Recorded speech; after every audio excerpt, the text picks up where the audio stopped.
Hello friends, welcome back to our channel. আমি সুপ্রীতি মণ্ডল চ্যানেলে তোমাদেরকে আরও একবার ওয়েলকাম জানাই। তো বন্ধুরা, তোমরা সবাই কেমন আছো? আশা করি ভালোই আছো। তো আজকে রেডি হয়েছি মেলায় যাবো বলে। তো তোমরা তো প্রথমে ইন্ট্রো দেখে বুঝেই নিয়েছো, আর থাম্বনেল দেখে তো বুঝেই গেছো। তো আজ এসেছি গান্ধী মেলায়।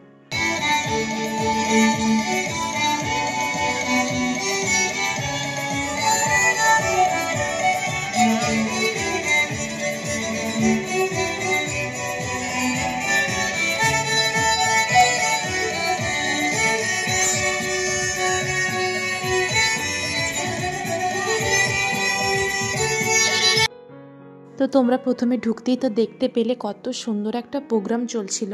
তো আমরা যেদিক থেকে এন্ট্রি নিয়েছিলাম, প্রথমে স্টেজটা পড়েছিল। তো তারপর স্টেজে প্রোগ্রামটা দেখে অল্প কিছুক্ষণ দেখেছি, পুরোটা তো দেখার খুবই ইচ্ছে হচ্ছিল। কিন্তু মেলাটা অনেকটাই বড়, মেলাটা পুরো ঘুরে দেখার ইচ্ছা রয়েছে। অনেক সময় হয় না, মেলাটা পুরোটা ঘুরে দেখাই হয় না, এমনটাই অনেকবার হয়েছে আমার ক্ষেত্রে। তো প্রথমেই দেখলে মেলার গেটটা কতটাই না সুন্দর হয়েছে। গান্ধী মেলা খুবই জনপ্রিয়, মানে দারুয়ার গান্ধী মেলা।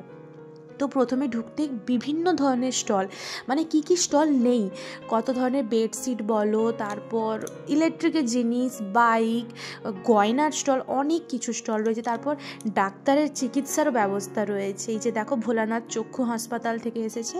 তো তারপর মেয়ে মানেই তো জানোই কিসের প্রতি মানে আকৃষ্ট হয়।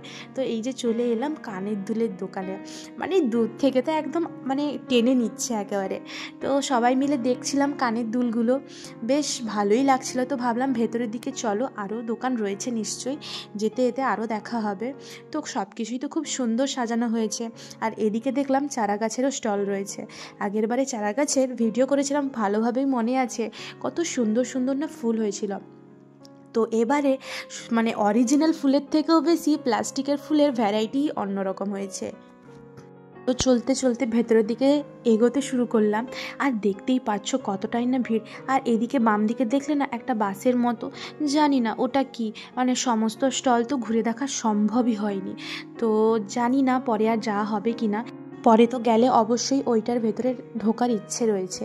তো পরপর এগিয়ে যাচ্ছিলাম, এখানে অনেক ধরনের, তারপর এখানে দেখো ডেঙ্গুর জন্য কিছু একটা স্টল রয়েছে, যেটা ভালো করে তো আমাদের কিছুই ঘোরা হয়নি। মাঝখানে যে মানে কানের দুলের দোকানগুলো, তো ওগুলোকে মিস করা যাচ্ছে না। তো তারপর সামনের দিকে এগিয়ে যাচ্ছিলাম, যেতে না যেতেই একটা জিনিস চোখে পড়লো, সেটা হচ্ছে ছানার কেক। বন্ধুরা, তোমরা কে কে খেয়েছো? আমি কখনো দোকানে এগুলো বিক্রি হতে দেখিনি, কিন্তু আমি মেলাতেই দেখেছি, কখনো কিন্তু খাইনি, কিন্তু দেখেছি, খাওয়ার খুব ইচ্ছে রয়েছে। ভেবেছি পরের বার গেলে খাবো।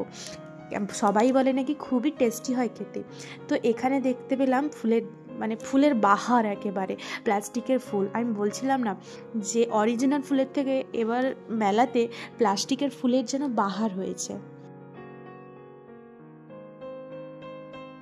তারপর আস্তে না আস্তে একটা বড় স্টেশনারির দোকান দেখতে পেলাম, মানে বিভৎস দেখতে কানের দুলগুলো, আর সেরকম দাম শুনে তো বোধহয় হার্ট অ্যাটাক হয়ে যাবে এমন একটা।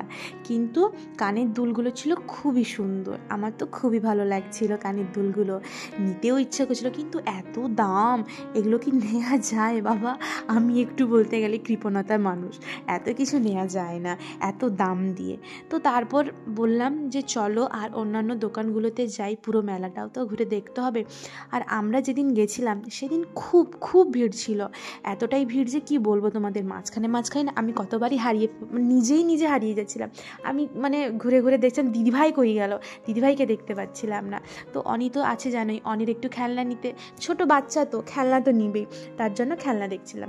এই যে এখানটায় ও একটু রিমোট কন্ট্রোল গাড়ি নেওয়ার ইচ্ছে, রিমোট কন্ট্রোলের গাড়ির যা দাম, 900 1000 এরকম করে। বাবা, মেলা থেকে একটা খেলনা নিবো আবার 900 1000 টাকা দিয়ে, বাবা এটা তো সম্ভবই নয়। বাজারের দোকান থেকে আনা আলাদা, বাজারের দোকান থেকে আনলেও তোমার পরে অসুবিধা হলেও তুমি সেখানে নিয়ে যেতে পারবে। তারপর সেখান থেকে বেরিয়ে চলে এলাম খাওয়ার জায়গায়। তো এখানে মানে চারিদিকে শুধু দই ফুচকা, পাপড়ি চাট, দই ফুচকার পাপড়ি চাট, কী বলবো, কাঁথির স্পেশাল পাপড়ি চাট, কাঁথির স্পেশাল দই ফুচকা, এত স্পেশাল স্পেশাল দেখে দেখে তো মানে মাথাটা ঘুরেই গেল। তারপর এদিকে চলে এলাম মোমোর দোকান। আমার খুব ইচ্ছে হচ্ছিলো ওই যে স্প্রিং পটেটো চিপস ওইগুলোই খাওয়ার আর কি, আমার তো ওটা খুবই ভালো লাগে। কিন্তু হ্যাঁ, খাওয়ার পর না আমার না মনটা ভরেনি, আমার ঠিক পছন্দ হয়নি ওই ভাজাটা। আমি আগে একবার খেয়েছিলাম ওই শিবরাত্রির সময়, তখন কিন্তু খুব টেস্টি হয়েছিল আমি যেখান থেকে খেয়েছিলাম। কিন্তু এবারে যে খেলাম না, এটা না আমার ঠিক ভালো লাগেনি, কিন্তু খেয়েছিলাম, ইচ্ছে হয়েছিল। খাওয়ার পর বুঝলাম হয়তো অন্য দোকান থেকে আনলে হয়তো অনেকটা ভালো হতো। যা ভিড়, আমি তো যেতেই পারছি না, দিদিভাই যে আগে চলে গেছে, আমি যে যাবো সেটা যেতেই পারছি না।